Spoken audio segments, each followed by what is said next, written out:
Fövqəladə Hallar Nazirliyinin Sumqayıt Regional Mərkəzinin Dövlət Yanğın Nəzarəti İdarəsinin əməkdaşları tərəfindən Sumqayıt şəhərinin qeyri-yaşayış obyektlərində propan qaz balonlarına istifadə ilə əlaqədar növbəti monitorinqlər keçirilib.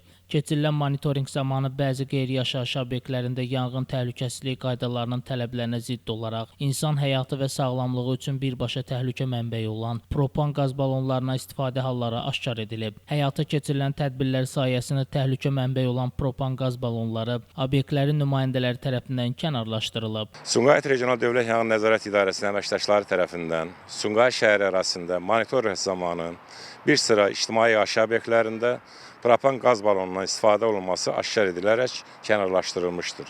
Bu tədbirlər şəhər ərazisində ictimai yaşayış obyektlərində təkrarən monitorinq keçiriləcək və aşkar olunduğu halda qanuna müvafiq qaydada inzibati məsuliyyətə cəlb ediləcək. Fövqəladə Hallar Nazirliyi bir daha vətəndaşlara, o cümlədən fiziki və hüquqi şəxslərə müraciət edərək yanğın təhlükəsizliyi qaydalarına ciddi riayət olunmasına çağırır və xatırladır ki, bazar və yarmarkaların ərazisində binaların zirzəm və kürsü mərtəbələrində propan qaz balonlarının saxlanılması və istifadəsi qadağandır. Şəmsdan Fikrətli, Elbrus İsmailov, Bugün informasiya proqramı üçün.